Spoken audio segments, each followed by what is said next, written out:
Well, welcome to UpYourStack podcast. I'm your host, Noah Berk. I'm also one of the co-founders of OBO, an elite HubSpot solution partner. Each week, we feature some of our favorite HubSpot app partners who've either built their apps on HubSpot or have integrated with HubSpot to help you get the most out of your HubSpot tech stack. And today, I'm really excited for our guest, Adam from Sakari. Adam, welcome. Noah, great. It's great to be here. Thank you very much. Thanks for having me. Well, thanks for coming on the show today. And, Adam, I like to just dive right in. One, what does Sakari do? And I'm going to follow with the second question is, what does Sakari mean? Where did that name even come from? So I'll let you answer the first one so we just get to that part right now. But how about you kind of share a little bit more about what you guys do? Yeah, happy to. We are a text messaging provider that integrates natively with a number of CRMs, including HubSpot. We built this back in 2018, and we've got now about 5,500 HubSpot companies that have embedded Sakari into their HubSpot solution. And I actually originally found Sakari in a thesaurus. And as we were looking to come up with a brand for Sakari, there was a lot of the website options were sort of taken at the time. And so I just started looking at a thesaurus for all these synonyms for the word to communicate and found Sakari. I saw the domain was available for $5. And so That's a Sakari, great way of picking a domain. yeah, It's like $5? Yes, I got it. We figured we would just build a brand around whatever we could come up with. And Sakari was born. Oh, that's awesome. Well, I got to ask you, back in 2018 when you started this, obviously text messaging has been popular. But why get into this space? Like, what problem were you trying to solve Yeah, before originally, launching? so I had started another company in the moving and storage space, and I sold it to a big moving company in California and came on as a technical advisor. And at the time, they were looking for a transactional text messaging solution where they wanted to be able to take an export out of their daily labor planning and send effectively concatenated messages from an Excel file. So they wanted to say, hi, first name, please go here at this time. And to me, that seemed like a pretty normal and popular use case.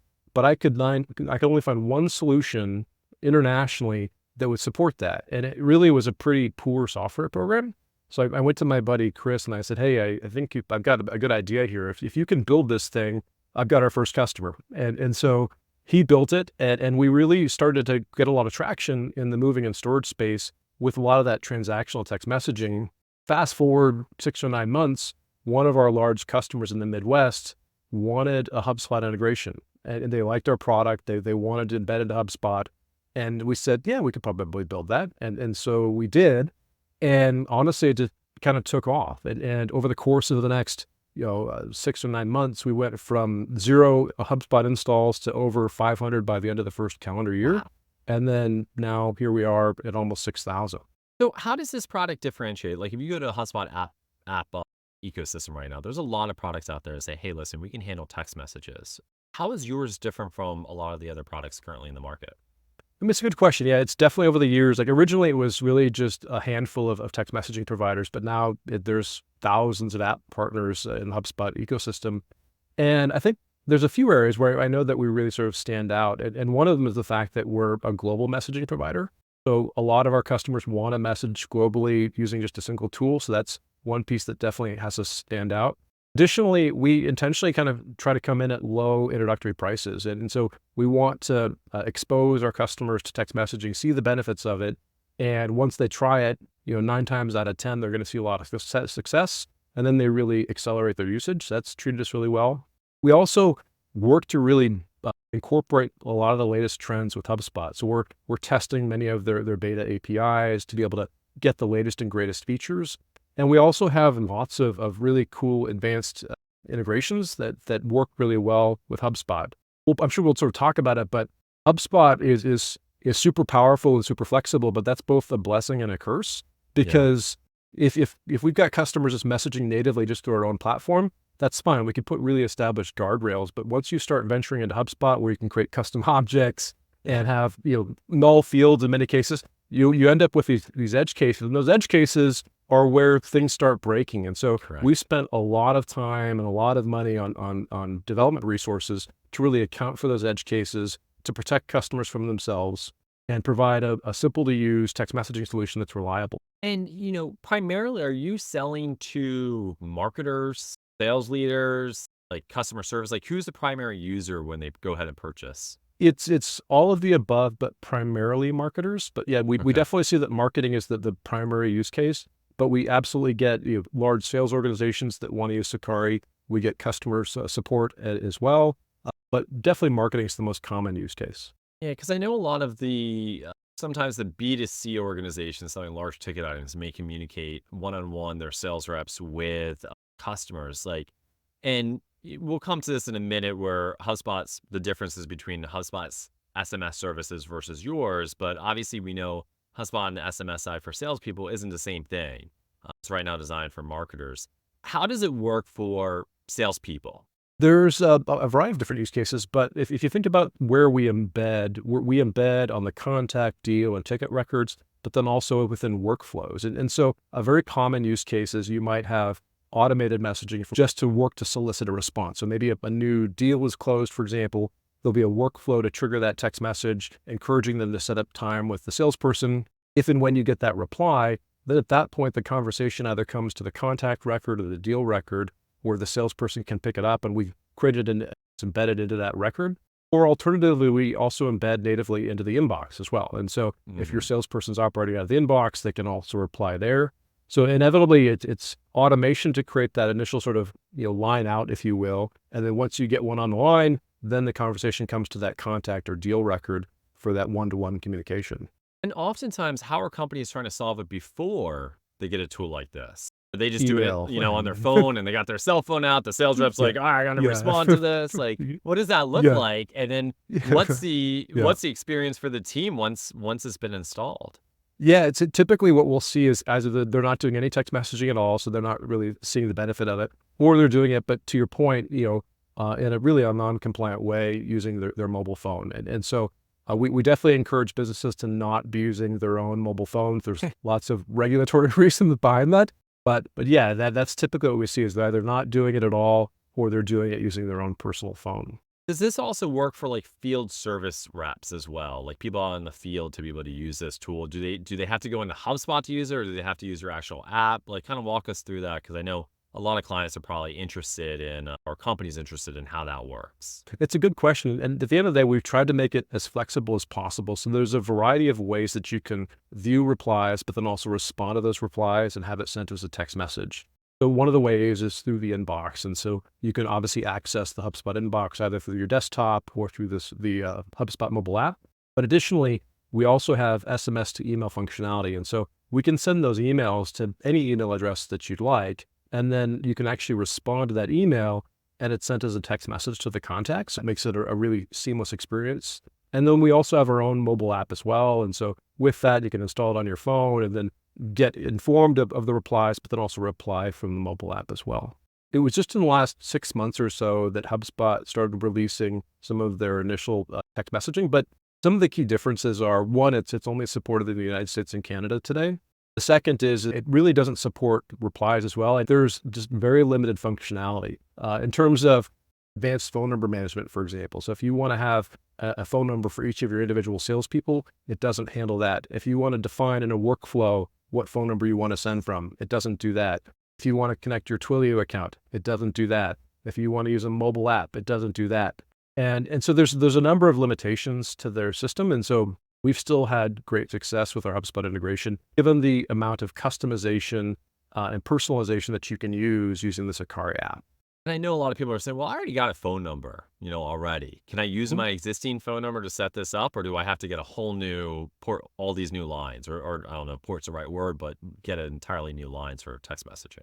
It's a good question. And it actually depends on the country. And so depending on the country that you're messaging from, we've got different phone number options. So in the United States and Canada, for example, where the bulk of our customers are, we actually are most of the time able to use your existing number. So if you have an existing voice over IP or landline phone number, 9 times out of 10, we can actually set that up in your Sakari account. And so you can now make and receive text messages from that same call same phone number that you're using for calling. So that's a very popular feature. Another popular feature as well is we have a native Twilio integration. So a lot of our customers might come to the table with their own phone numbers through an existing Twilio account. We can link to that, but then sit as a layer on top of that to allow a lot more business functionality to be able to message from your existing Twilio numbers. There's a lot of other tools coming into the marketplace. What differentiates you versus the other tools out there? I think a big part of it, honestly, is we we've gone through some battle scars and learned a lot in the process. It's over the 6 years or so now, we've really grown a lot with our integration with HubSpot. We spoke earlier about the sort of the unlimited flexibility and capabilities with HubSpot. It's hard to work with that, especially at scale. And so where we've learned a lot is around how to optimize the speed at which we can send text messages, how we can get that information back into HubSpot, really to kind of provide the best possible experience. So we're able to do that, but then also provide it at a very affordable price. We've literally never raised our price in 6 years. And so Wow. we've done that quite intentionally just to kind of make it a low introductory offer just to get folks in and try it out, because we know that they'll see success when they do. And then because of all of these things, we've been also able to leverage our relationship with HubSpot to take advantage of these new betas, to be able to incorporate the new features, to be able to pass those on to our customers. And so it's honestly, it's a great product at a fair price. And with that, we've continued to see great success. You've learned the nuances of best way to integrate, the challenges these organizations are going to have, and how to overcome them. If a client comes back to you, I mean, what is success? How is a client measuring success with your product generally? Is it speed to response? Is it salespeople functionality? What if they're gonna go ahead and make the pitch to their team? Hey, listen, we got to get our team off their cell phones. We got to be able to capture this data. We got to give them a system. How should they measure ROI? It really kind of depends on the use case, but what we most typically see will be a ratio of SMS spend relative to return on investment. So you might spend $500 for a marketing campaign. What did you get in terms of response to your promotions? That's a pretty typical response that we'll see, or metric. We also see the overall reply rates. So you might be getting, let's say, a 10% reply rate on emails, but you might get 20, 30, 40% replies on text messages. Have they tried another software before they come to you? I would say a mix, not to disparage any of our competitors, but we definitely get some of our customers that come over from some of our competitors, either because of deliverability issues or customer support issues. So that's where we tend to shine. Good point there. Taking a step back as a founder of this company, if you had to pass along some advice to other founders starting up their app companies in the HubSpot ecosystem, what would you share? What would you tell them to be prepared for, to think about? As I mentioned, the complexities of HubSpot make integration quite difficult. And so for us, the way that we've tried to work around that is just over-index on terms of like content and helping Okay. customers help themselves. And so like literally showing them, what a successful workflow looks like, how to avoid some of those pitfalls. And then we've worked to try to account for a lot of these edge cases to minimize disruption. A good example of that, for example, is having fallbacks for phone numbers. And so there's a phone number and a mobile phone number field. And so we've intentionally set the system up to be flexible. And so the customer can select whether they want one field or the other, or a cascade of both of them. So it's through kind of all these like learnings over time that we've tried to like tighten those guardrails as best as possible, given the fact that it's still a pretty flexible environment. And that's been really helpful for us. Now, do you find does it take a while to onboard new customers? What does that whole experience look like? No, so we're typically bringing on between 300 to 400 new HubSpot customers a month. Wow. And we do that with little to no of an onboarding team. And so we're onboarding quite a few customers a day. And so we've tried to make it as simple as possible. So we've got videos that show you how to set it up, videos that show you cool use cases. We've got a daily webinar that we work to onboard customers with. And so it's through all these mediums that we've been able to onboard quite a few customers every day and make it quite seamless. Right now, honestly, like the biggest challenge that we've been having is just honestly around the phone number regulatory space in the United States, where over the years, that's gotten a lot more complex. And that's honestly the biggest challenge because it's largely out of our control. At the end of the day, we need the customer now to have a compliant privacy policy. They need to be collecting opt-in properly. They need to update web forms. And so we can educate them, but at the end of the day, we're at the mercy of their team to be able to get these things done. And that's been our biggest challenge over the last 6 to 12 months, I would say. Who is your ideal customer? What type of industry? What type of size? Like, who is this customer that you generally would say, wow, Sakari is going to be the best thing for us? For us, our ideal customer is that, mid-market or SMBs, up to about 200 employees or so, that's most likely in the marketing space that wants to send marketing campaigns through HubSpot in the United States or Canada. and so that's kind of, we Like really a lot of B2C or B2B or It's- combination? it's kind of a both, but I would say it's probably 60 or 70% B2B and then a little bit of Okay. B2C. But for us, like we really span pretty much every industry, but we certainly see some good success with CPG, for example. That's a pretty popular space. But for us, it's a marketing agency in the United States that wants to send through HubSpot. Oh, that's a great way of doing it. And you've been on HubSpot for quite some time. What do you like about the platform? I like it a lot. Yeah, we've been using it internally now for the whole time that we've been an active company. And it's amazing to see the changes that it's made, especially just in the last 6 to 12 months. It's it's like just trying to hold on to this rocket ship. And so I really like just the continued flexibility that they've created. I like the fact that they've really advanced workflows a lot. There's been a lot of advancements there. So it's been fun just to kind of see the learnings and the ease of use that they've incorporated into the product to make otherwise complex things really simple to do.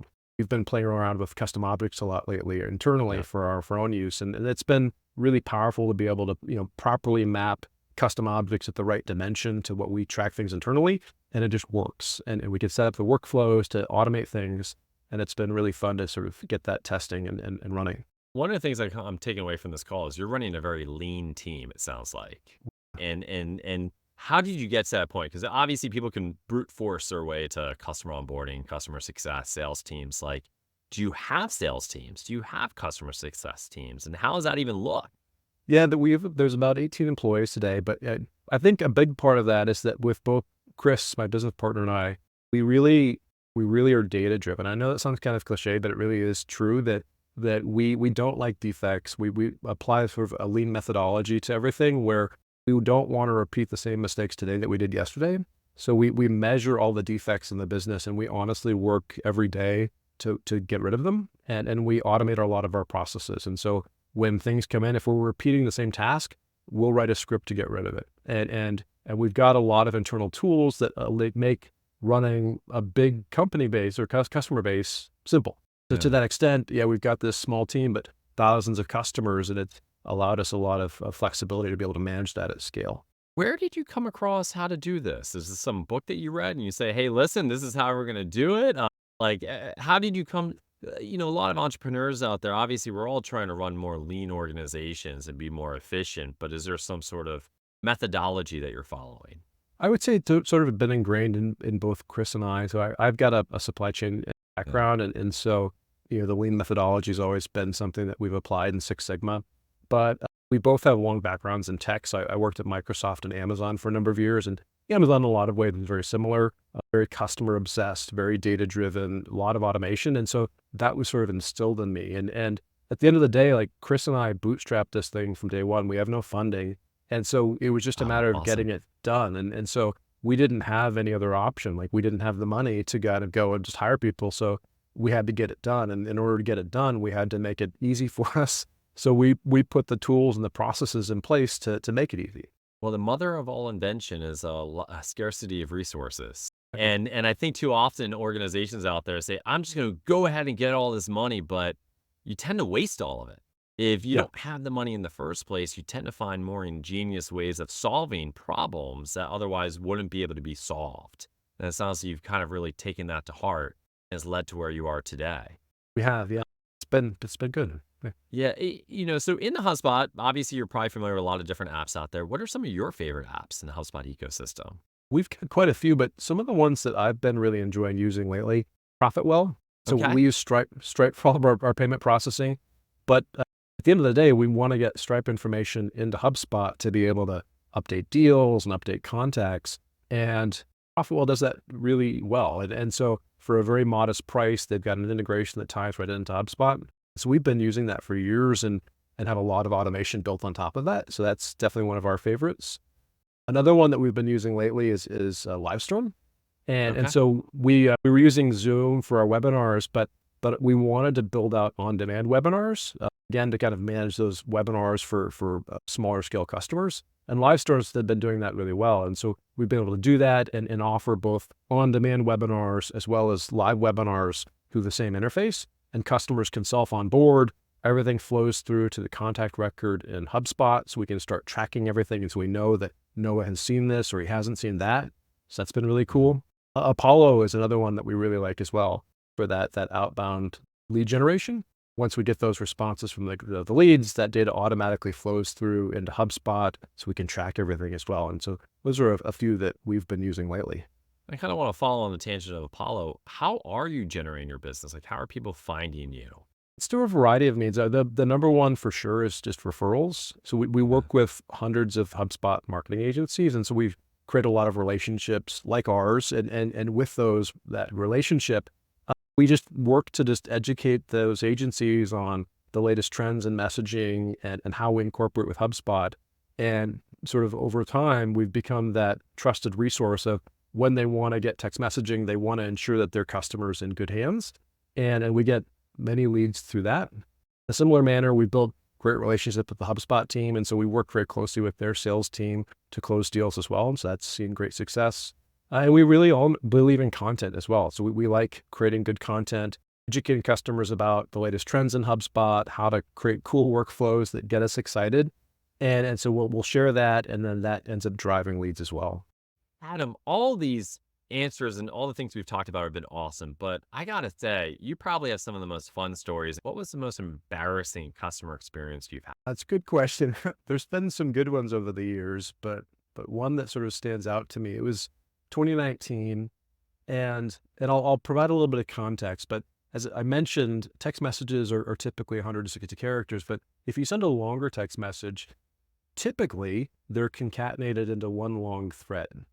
But with that context, we had a customer, and they sent out a big marketing campaign to a bunch of Canadian contacts. And it was a longer message, and it unfortunately got broken up. And back a number of years ago, it wasn't uncommon for those longer text messages to get broken up into multiple threads, one of two of two. And they sent a link. And in this link, it broke right across that 160 character mark, and it broke the link. And by bad luck, that underlying broken link worked. Unfortunately, it went to an adult website, and it was through no fault of our own, but this customer sent this large campaign, and the broken link was sent to an adult website for thousands of contacts. Oh my God. So Tell me this company was in some place that by all means should never have sent that adult link to anyone.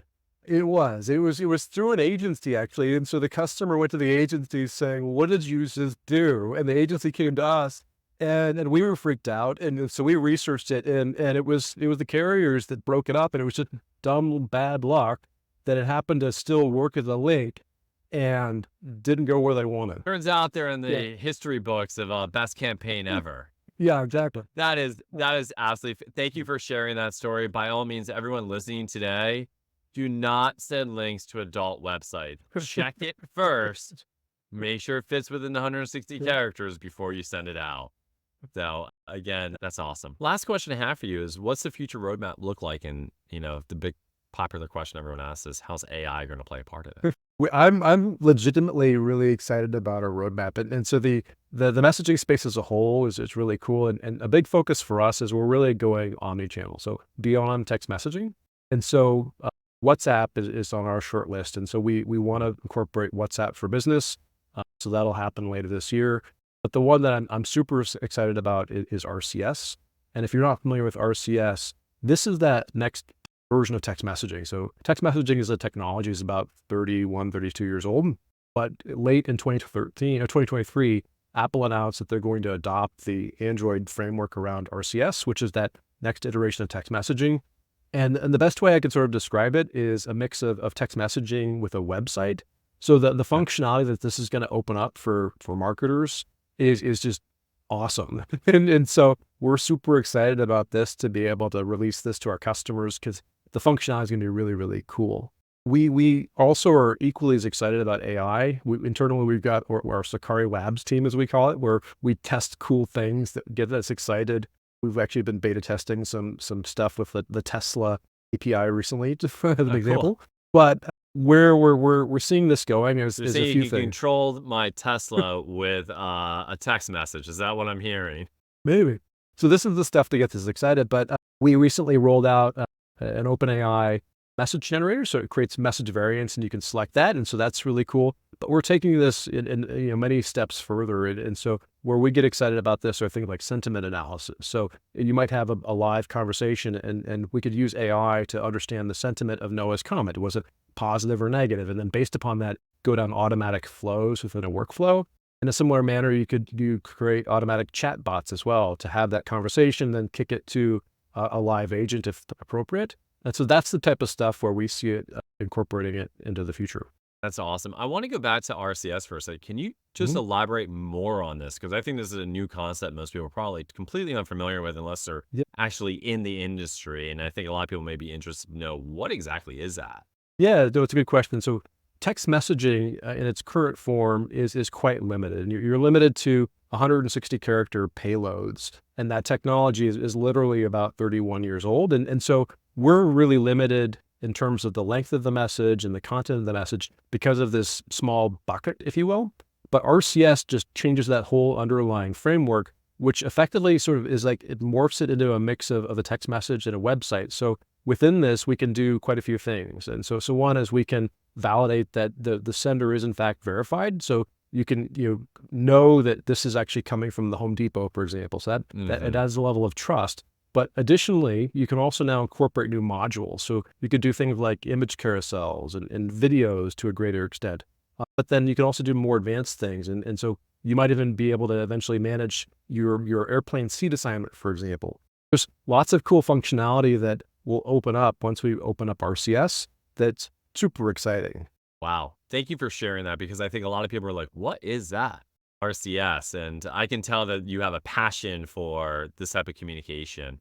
It sounds like you're doing amazing things. And, I already referred clients over to you recently. So very excited for what you're working on. Very excited for what you're doing. And again, thank you so much for joining us on the show today. I think all this information is super helpful. If you are out there looking for SMS, soon to be RCS, did I say that correctly?